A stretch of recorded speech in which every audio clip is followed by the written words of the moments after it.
In the following conversation, I sat down with Wonderwan Well. We discussed his experience at RSJ Tech, how it influenced him, and what he plans next. We also thoroughly discussed internships, what is their place, why they're useful, and how to land one. So just maybe we can kick it off really with you choosing your degree and if you really found yourself in the degree and sort of, if not, how the relationship evolved. Okay. I knew fairly early in my high school career that I want to go towards economics. Mm-hmm. I study financial economics at the moment. I finalized my bachelor economics this summer, last summer. I knew quite early on in high school that I wanted to go towards the economics side. I thought about law for a while, but in the end I realized that would probably be too much reading for my liking. So eventually I chose economics, and I have to say a lot of that was because I knew early on, or I was early on very driven by earning money as soon as possible. So I was in stocks quite early. Definitely didn't go very well. I've lost money, but I knew fairly early on that I want to go into something which would give me money later on in life. Later I realized that economics isn't like it's a way to get there, but it's not the only way to get there.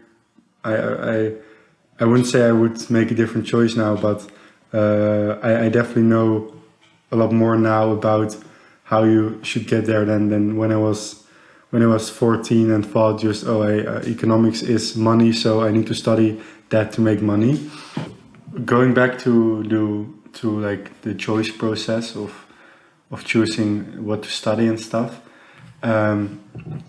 I thought a bit about it, and I think at that young age, because it's pretty young age at which you basically already have to make big life choices, because eventually what you study has an influence on your later life.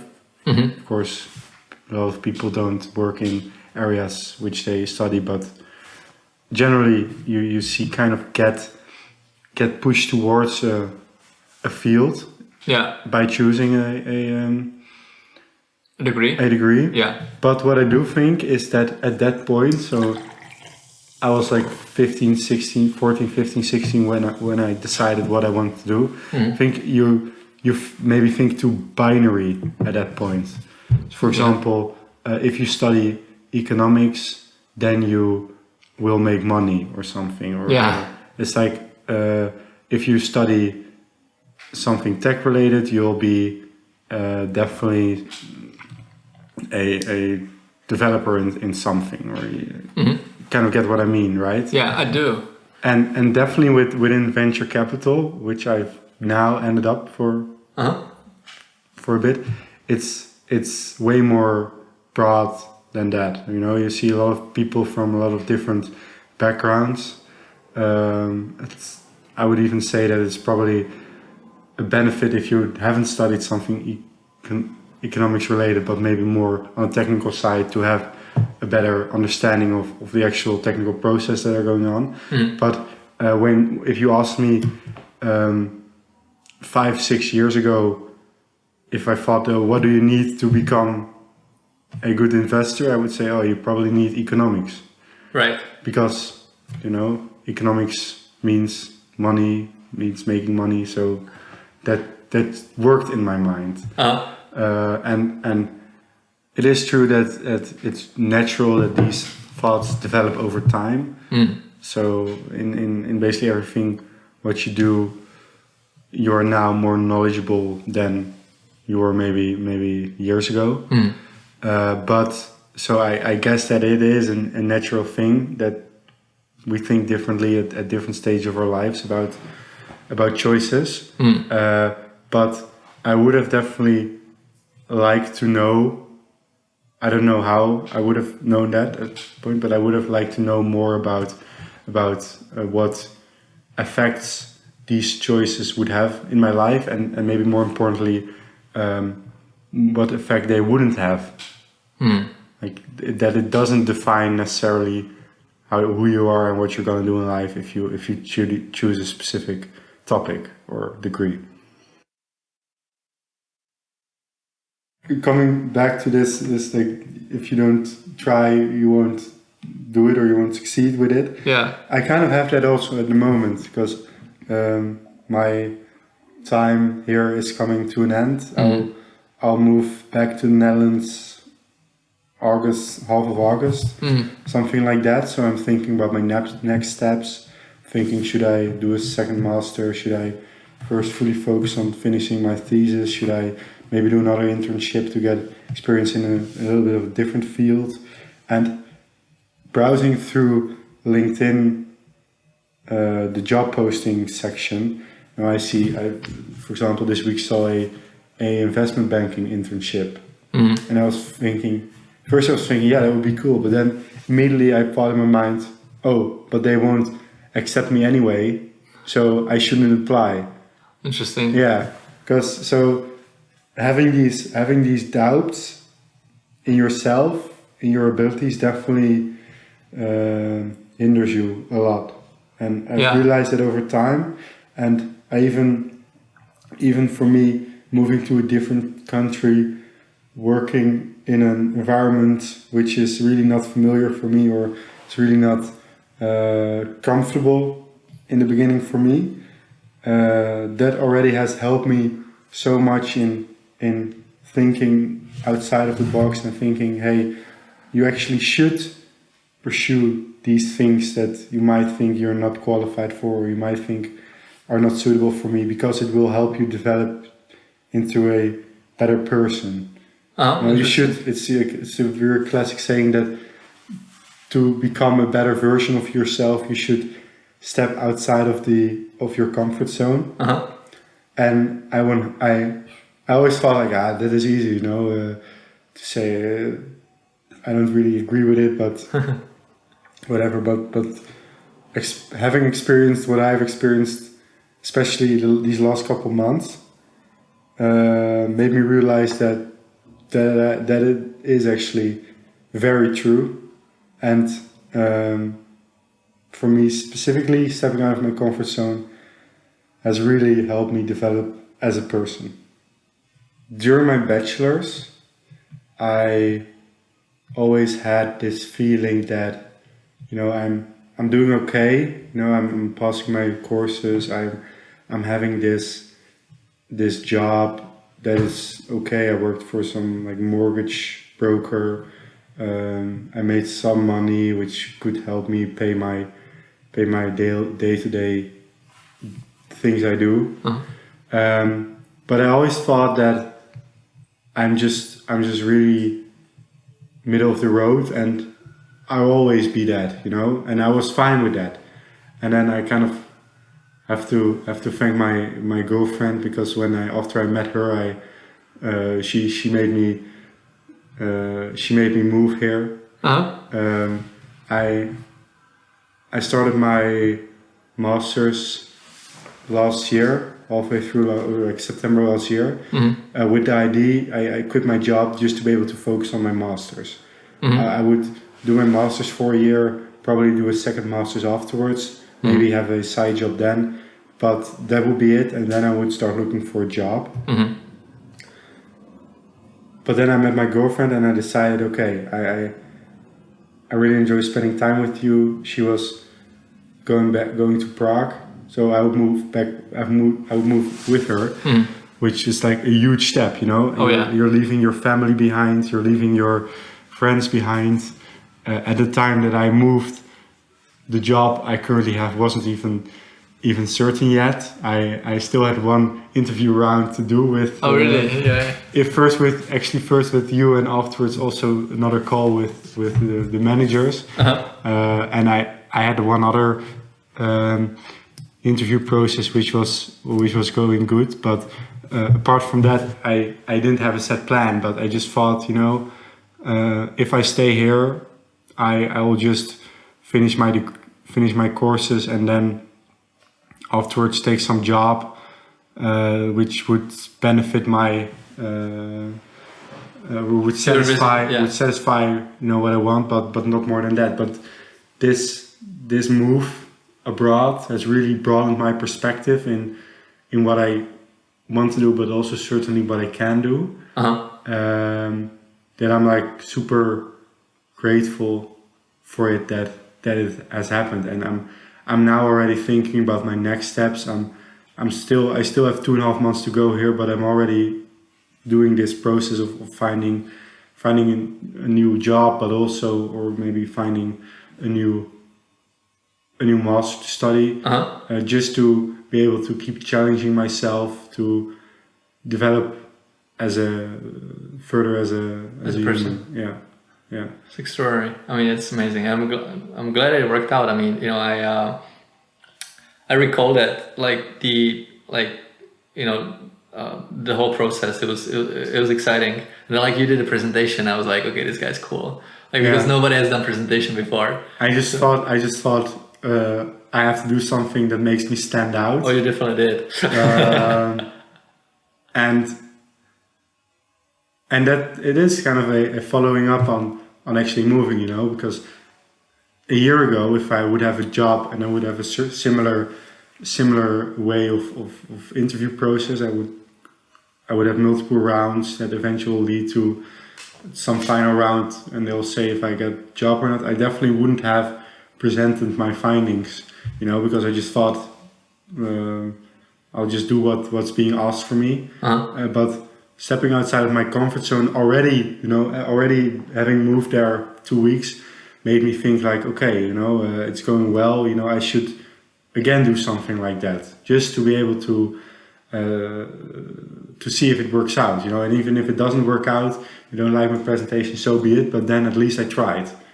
Yeah, maybe I'm just wondering, maybe we can linger a little longer on the interviews, and I would love to learn more how you really think of interviews and what it really provides you, what it gives you.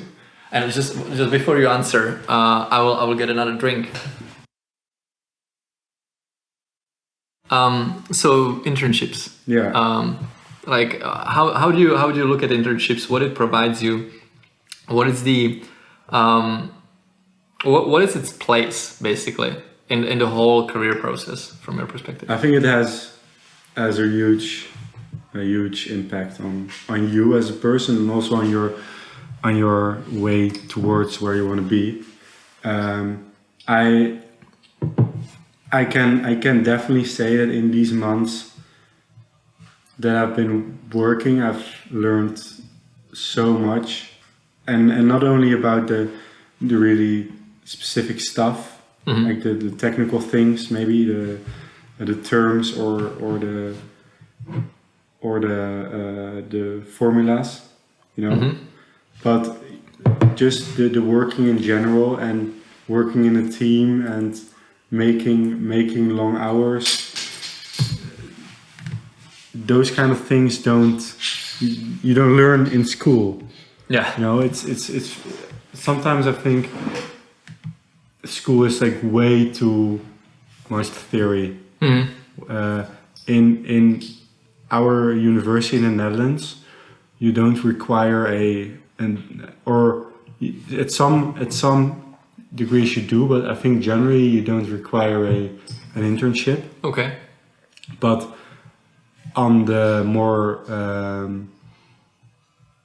I don't know how you say it, for example, the things working with your hands, it's like a manual work, or manual degrees maybe. Oh, so like the fuck degrees. Yeah. Oh gee, I'm sorry, I don't know the term in English. Like craftsmanship. Yeah, those always require you to have done an internship during your degree. Yeah. Example. If you have a 2-year degree or a 3-year degree even to learn business administration at maybe not university level but a lower level, I've always seen them require you to have done an internship during the time. My sister's doing now some commercial economic study, and it's not on university level, but the level below that. Okay. And they require her to do an internship. While for me, during my 3 years of bachelor, I only had like classes a couple times a week and not require any in the field action. To be fair though, when I don't know how it looks at Rotterdam, but when I was studying at Tilburg, it was pretty intense. Like the courses. So I was taking entrepreneurial finance course, which is basically like the VC side of transactions, and then I took some corporate finance course and a couple more courses. But like the finance courses, they were quite well paced. And I like if I had a few more of these, I cannot really see myself doing internships at the time as well. So I think it kind of depends also like on the like how brutal basically the degree is. So like at VŠE, at the University of Economics in Prague, it was doable, it was manageable because just it wasn't so fast paced, and like you do the masters in 2 years, so it's more spread out. I do think that the term internship is different here than in the Netherlands. So in the Netherlands, an internship really is working full time, 5 days a week, basically just as an employee. The only thing is you don't get paid for it, generally. And here I think internship is more like a part-time job often, right? Yeah. So that already creates some like noise between us maybe about what we're talking about. No, but if I may quickly interrupt, I think this is exactly why I started Thrive, because I think there's just I think there's beauty in the idiosyncrasies in the European educational ecosystem, and so like these are the things which I wasn't aware of, and then like you might really like people might really find themselves like abroad. It's not like that the sort of Czech way how to conceive an internship is the right way. If it makes sense. So I like this exchange. I think this is exactly why we should speak about it.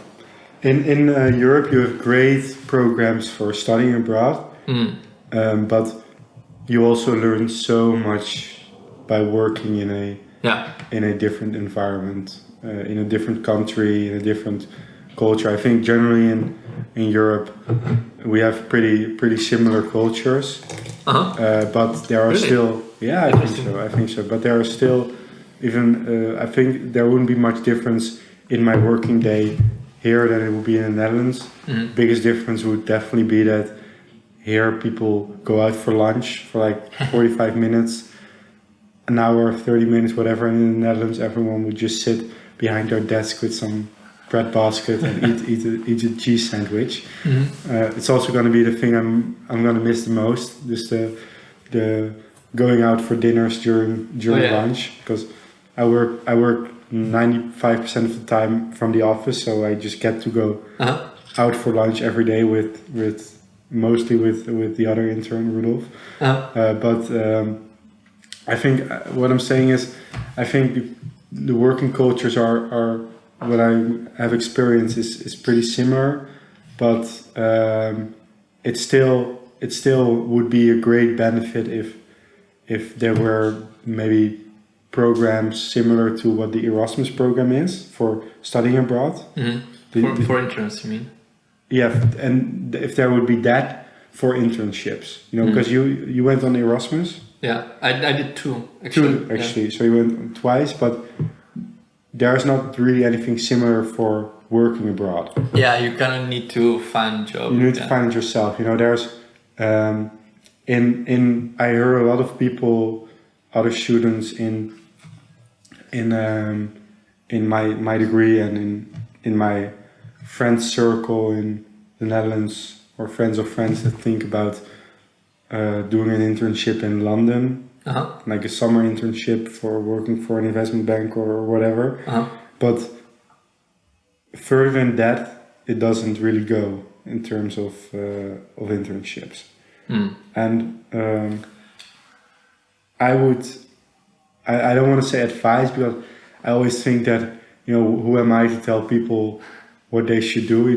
What have I done in my life? But I would say that someone should create some kind of, or corporations should need to create some collective that exchanges students and offers them jobs in different countries for 4 months.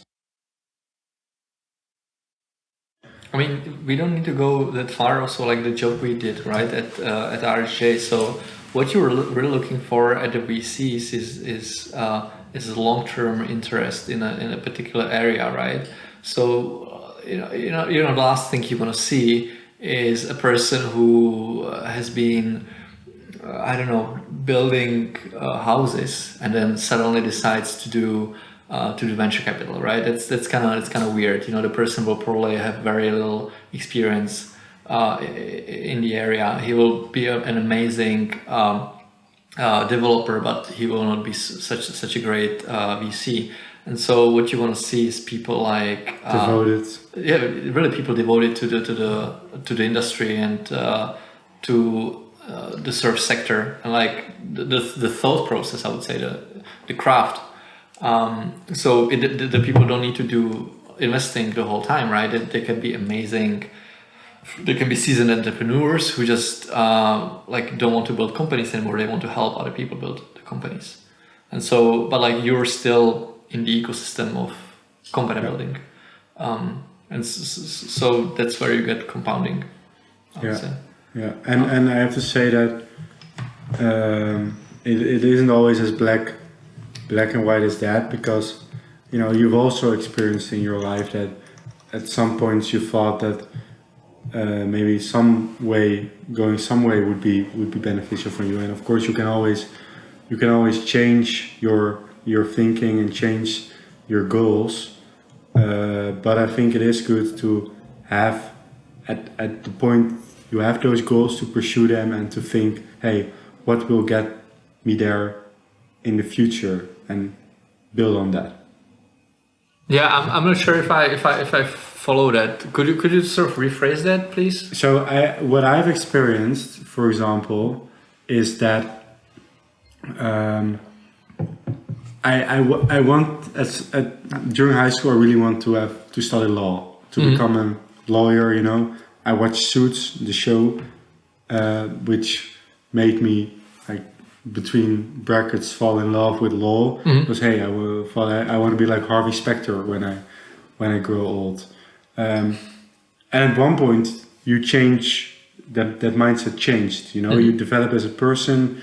You find out that your interest might lay in an area which you didn't think of some time ago. So it is not necessarily 100% true that you always have to start from the beginning and work towards a certain goal. You can take different paths, but I do think that it is true that you shouldn't just go around and do things that you might not be interested in. If you do something, you have to put the time in it, and you have to put the thought in it, and you have to have the mindset for it. But we are humans. We are getting different inputs all day. Your thoughts can change, your opinions can change, and that can always lead you into different paths. Yeah, like it will just make sense to you in the retrospect. I think really the best thing you can do is to just follow your heart. Just do things which feel gratifying in a reasonable time frame. So you cannot do something for a year and then hope it will materialize in something in a year. It doesn't work like this. So the time frame should be shorter. It doesn't mean that you will not have bad days. Throughout that process, you will have bad days. But again, as Job said, if you have too many bad days in a row, and it's probably time to call it a quit. And you always hear that people say, oh yeah, luck is very important in getting somewhere. Yeah. You know, that you have to get the chances to do something to end up somewhere. You definitely hear it in sports a lot. You know, for example, in football, when you're playing at an amateur level at a young age, you need to be seen by. You need to have the luck to be seen by a scout who identifies your potential and thinks, hey, we need this kid in our organization.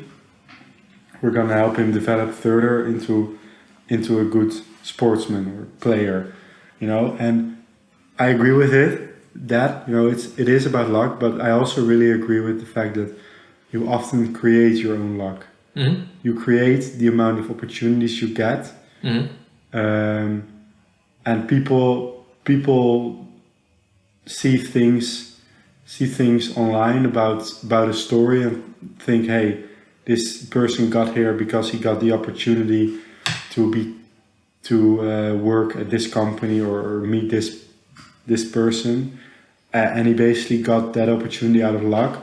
So I can also just wait for that to happen to me, you know. But for me, working now abroad creates for me an opportunity and maybe the luck to be later seen by other people, and I think that's important to realize when you're growing up, that you are really creating often your own luck and you're creating your own possibilities. And it is never one-on-one true that if you do something that some outcome will happen, but you can enhance the odds of things happening by doing stuff yourself. 100% agree. So, quick remark. I think people should try internships even before they do college studies. So, like, we had interns at RSJ who are absolutely brilliant minds and who were just getting ready for college.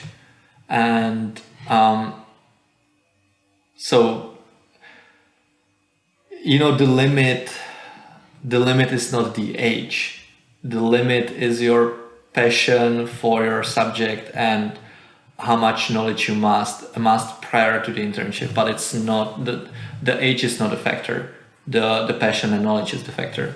So I would just say that, you know, like when you're working at the deli, you know, or like you know, working in Cinestar or like some movies, you know, and like tearing the tickets and stuff, you know, or being at a cashier, you don't have to do this. You don't have to do these activities. You can apply to companies which you find interesting. I mean, you don't go there empty-handed. You know, have a project or you know, have a case study. You know, create something. You know, have like a little portfolio. Say, hey, you know, I like what you're doing, guys. You know, I put my thoughts into it, and maybe here we could improve. You know, and I think, you know, this is a really strong case. So when the intern, you know, applied to us, I wasn't at the interview process, but I heard from my colleague. He basically brought a list of finance literature, and he said, I read all this, and they talked, and you know, they saw that he knows this stuff. You know, like my colleague saw that he really went in depth, you know, and he was passionate about the subject, and he was working with people who've been in finance for 10 and, you know, maybe 20 years, and he was just at the beginning of his career. And so I'm just saying, you know, it's doable. It's just don't really think of age as a factor, because it is not. And for me, if I would have, I was that age. I was coming out of high school at some point. For me now, it's 5 years ago. Just got Snapchat memories. A week ago, that I went on my post high school trip with my friends to Lorette de Mar, some party village next to Barcelona. So that kind of was a painful reminder that I'm that I'm getting old. Because my sister's actually now on that trip for her. But if when I came out of high school, I always thought that I was like a normal, decent student who, would make something out of his life. I never thought, and even now think that I'll be super successful or something. But I think I know I can be, and I know I will be like a good. If I may, I think you already are. So no, like humble brag.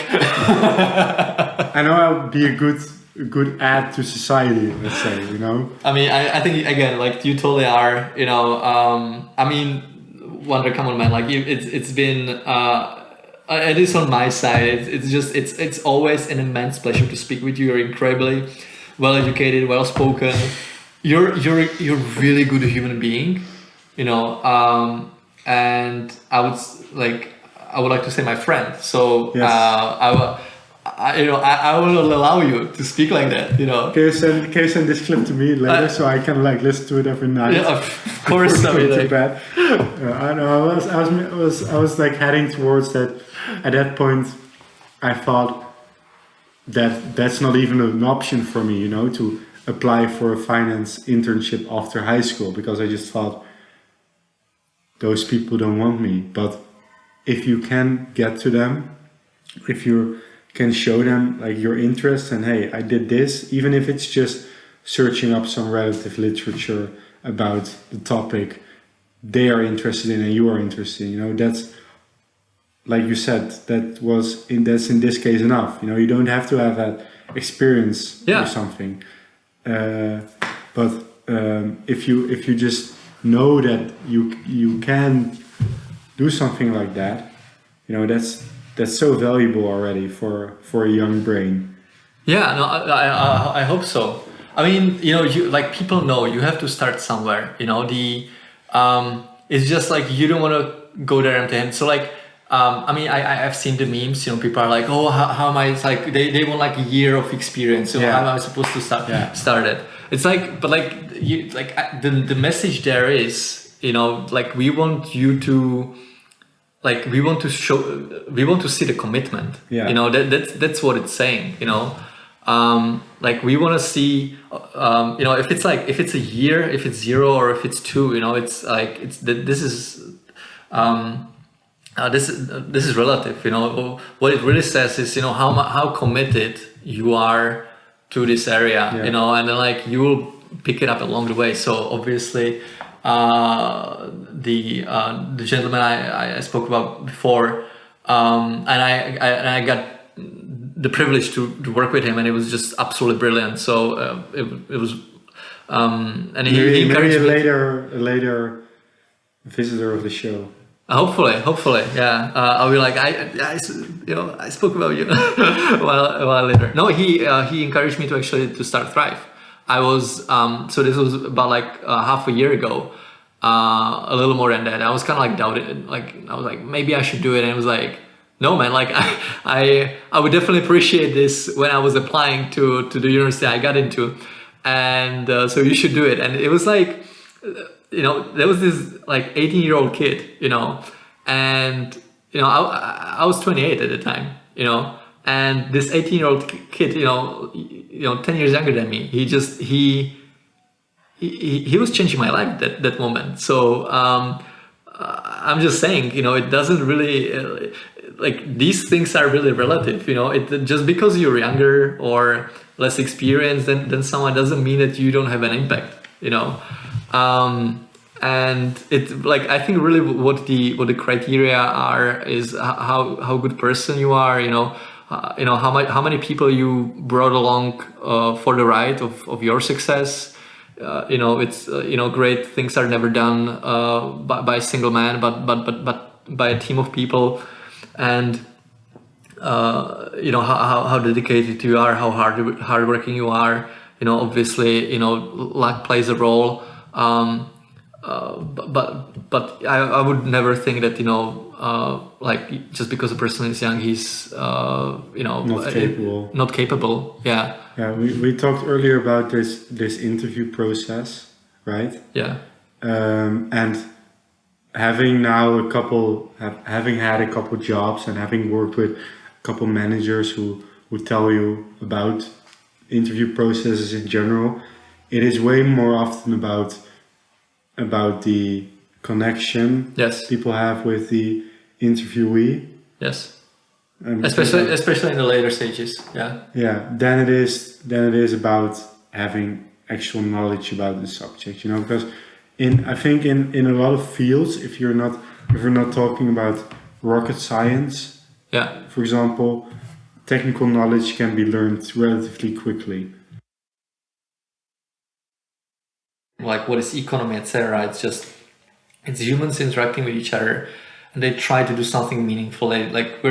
We all have no clue what we're doing, and we're just trying to figure it out along the way.